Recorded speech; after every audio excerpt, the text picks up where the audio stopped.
मेरे लिए कोई शॉकिंग चीज़ नहीं, क्योंकि पिछले 1 साल से मैं चीज़ें झेल रहा हूँ। नाडा ने जो ये मेरे ऊपर जो ये लगाया है, तो इसका सीधा सीधा ये है कि भाई हम महिला खिलाड़ियों के साथ खड़े थे, इसमें सरकार इन्वॉल्व है। अभी तो एक नाडा की छोटी सी कंपनी हमारे पीछे लगाई है, एजेंसी, कि भाई इनको डोप में फंसा के डरा के कैसे भी पीछे हटाओ, और बहुत सारी एजेंसियां लगाएगी सरकार हमारे पीछे। अभी जो प्रोटेस्ट में जो खिलाड़ी थे, महिला खिलाड़ी थी, उनके ऊपर भी डोप का दबाव बना के कि आपके घर पे डोप वाले आए होंगे। तो बड़े दुर्भाग्य की बात है कि खिलाड़ी को नहीं पता होता कि आज मेरे पास डोप वाले आएंगे टेस्ट लेने के लिए। जिस आदमी के खिलाफ हम लड़ाई लड़ रहे थे, ब्रजभूषण के खिलाफ, उनके लोगों को ये पता कि आपके घर पे आज डोप वाले आए होंगे, आपको डोप से बचना है तो आप ध्यान रखिए, आप पीछे हट जाइए। तो मैं पूरे देश के सामने बोल रहा हूँ कि जहाँ पे आए वहाँ पे सैंपल लेके जाए, चाहे वो किसी भी टाइम आए, 10 बार आना चाहे 10 बार आके सैंपल लेके जाए, प्रॉपर किट होनी चाहिए। जो उस केस में गवाही दे रहे हैं लोगों को, उनको भी तो पीछे हटाया जा रहा है ना, कि उनको कैसे तोड़ के हम पीछे हटाए कि गवाही ना दे पाए वो लोग कि हाँ ये चीज़ें हमने देखी हैं। अगर सारे प्रूफ नहीं होते तो मैं क्यों बोलता। मैं अपना जो बैन पहले भी खिलाड़ियों के ऊपर लगे हैं वो आराम से झेलते हैं, अगर मैं दोषी होता तो मैं आराम से झेलता इस बैन को, लेकिन मैं अपनी जगह ठीक हूँ और मेरे पास सारे प्रूफ है उस चीज़ के, तो मैं क्यों किसी से डरूंगा। ये नाडा वाले जो फेडरेशन वाले, इन्होंने तो पहले भी खिलाड़ियों का कैरियर बर्बाद कर दिया। इनकी मिलीभगत से ही तो खिलाड़ियों का कैरियर बर्बाद हुआ। 2016 के ओलंपिक में आप सबने देखा था। भारतीय पहलवान बजरंग पुनिया को बड़ा झटका लगा है। डोपिंग रोधी संहिता के उल्लंघन के लिए नाडा ने उन पर 4 साल का प्रतिबंध लगा दिया है, जिसके बाद से बजरंग पुनिया का दर्द भी छलका है। वहीं उनका इस पर प्रतिक्रिया भी सामने आई है। उन्होंने कहा कि यह सब एक राजनीतिक साजिश है, क्योंकि हम महिला पहलवानों के साथ खड़े थे। बता दें कि महिला पहलवानों के इस प्रदर्शन में बजरंग पुनिया भी शामिल थे। साथ ही हरियाणा चुनाव से पहले इन्होंने कांग्रेस पार्टी ज्वाइन कर ली थी। प्रतिबंध लगाए जाने पर बजरंग पुनिया ने क्या कहा, उसे सुने। देखो, सबसे पहले तो मेरे लिए कोई शॉकिंग चीज़ नहीं, क्योंकि पिछले 1 साल से मैं चीज़ें झेल रहा हूँ। नाडा ने एक बार बीच में मुझे बहाल भी कर दिया था। जो नाडा ने पैनल बनाया था उसमें मैंने इन चीज़ों का जवाब दिया था और उन्होंने बहाल कर दिया था, लेकिन दोबारा से एक पैनल बना के दोबारा से ये चीज़ें करके दोबारा 4 साल का बैन अभी लगाया है। लेकिन जो पीछे एक एक्सपायरी किट का था, क्योंकि उनका जवाब 1 साल से मैं मांग रहा हूँ, अभी तक नहीं आया। मैंने 4-5 बार मेल भी किया है, वो वीडियो बना के मैंने सोशल मीडिया पे डाल रखा किट का पूरा। और उसके बाद नाडा बोल रही है कि भाई बजरंग ने सैंपल नहीं दिया, वो वेन्यू छोड़ के चला गया जब नेशनल ट्रायल हो रही थी, उस समय की बात है। तो मैं आपके माध्यम से मैं देशवासियों को भी और जो और बड़े अधिकारी हैं जो बैठे हैं, जो सोच रहे कि हाँ भाई गलत कर रहे हैं खिलाड़ी, उनको भी बताना चाहता हूँ कि जब ट्रायल चल रहे थे, जो उन्होंने टाइम दे रखा है कि भाई बजरंग वेन्यू छोड़ के चला गया था, उसके बाद मैंने जो आपने डॉक्टर अपॉइंट कर रखा है, जो सरकारी डॉक्टर था, उससे मेडिकल बनवाया है और उस पर टाइम लिख रखा है कि भाई किस टाइम मैंने मेडिकल बनवाया, अधिकारियों को दिया वहाँ पे। उसके बाद मैंने वेन्यू छोड़ा था। उसके बाद मेरी जो बाउट के बाद वो बोल रहे कि वेन्यू छोड़ के चला, उसके बाद मेरी एक बाउट और भी थी। तो पहली चीज़ तो आप बीच में सैंपल लेने के लिए नहीं आ सकते किसी खिलाड़ी, क्योंकि 20 से 30 मिनट मिलती है हमें। उस समय हम अपनी बाउट की प्रिपरेशन करेंगे, लड़ने के लिए तैयार होंगे, या हम डोप सैंपल देंगे।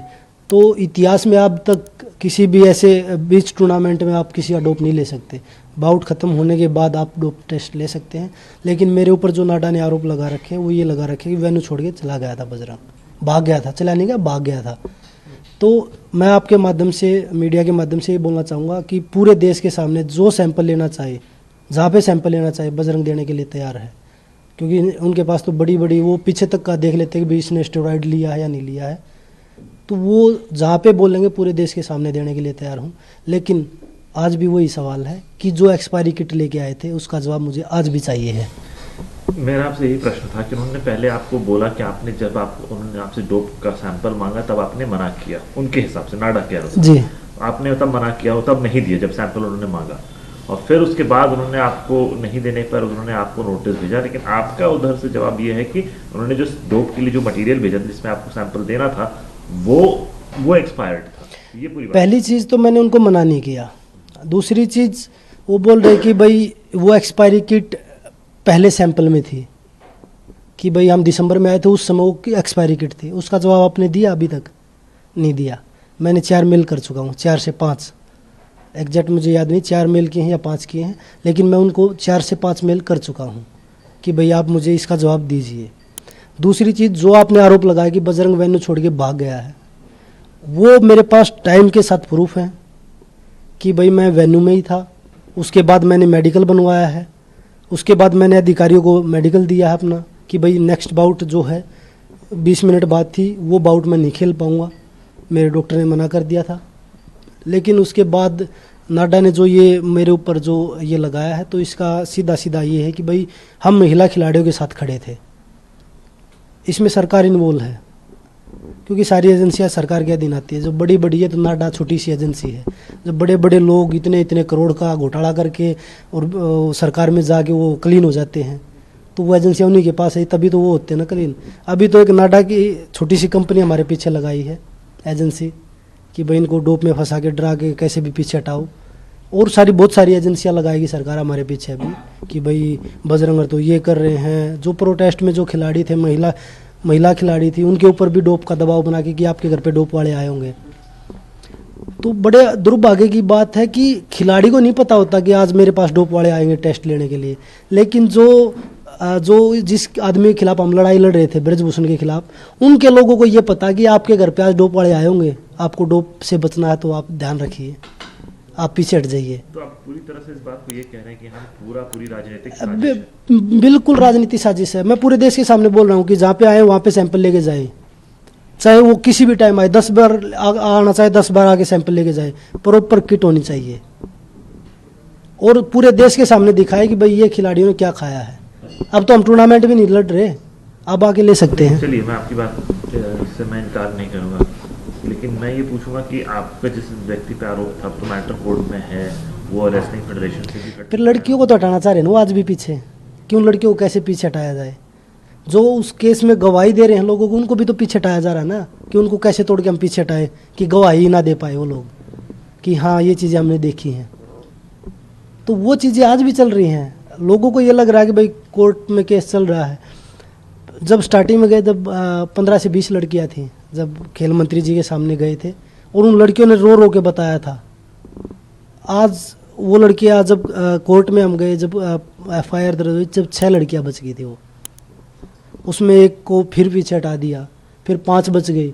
उसके बाद भी उनको कैसे तोड़े कि भाई हम कैसे पीछे हटाएं इन लोगों को।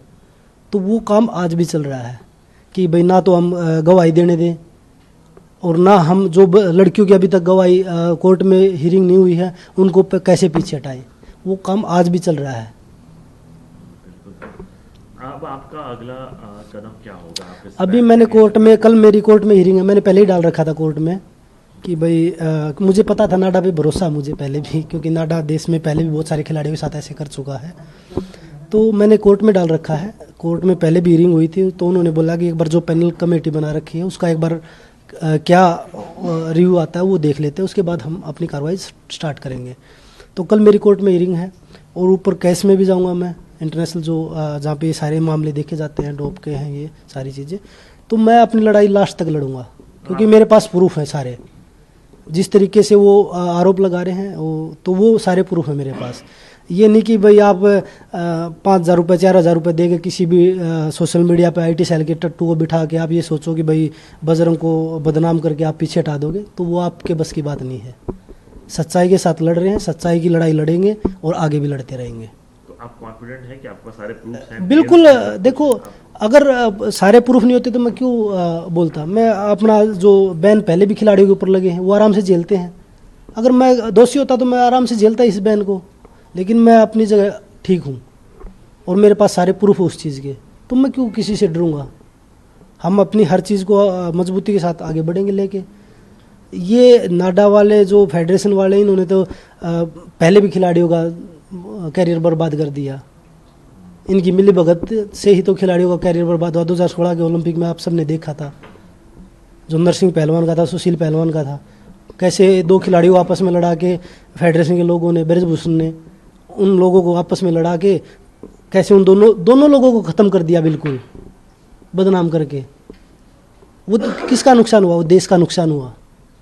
अगर कोई हमारा खिलाड़ी, चलो ठीक है, वो दोनों खिलाड़ी भाई सुशील पहलवान जी 2 बार के ओलंपिक मेडलिस्ट थे, नरसिंह पहलवान वर्ल्ड के मेडलिस्ट हैं, एशियन गेम्स के और कॉमनवेल्थ गेम्स के मेडलिस्ट हैं, वो लोग नहीं चाह रहे तीसरे किसी खिलाड़ी को भेजते, क्योंकि कोटा हमने हासिल कर रखा था 74 किलो का, तो किसी तीसरे खिलाड़ी को तो भेजते, लेकिन उन दोनों को भी उनका कैरियर भी ख़त्म कर दिया और तीसरा खिलाड़ी भी कोई नहीं भेजा ओलंपिक में। तो ये फेडरेशन की तो मंशा थी उस समय।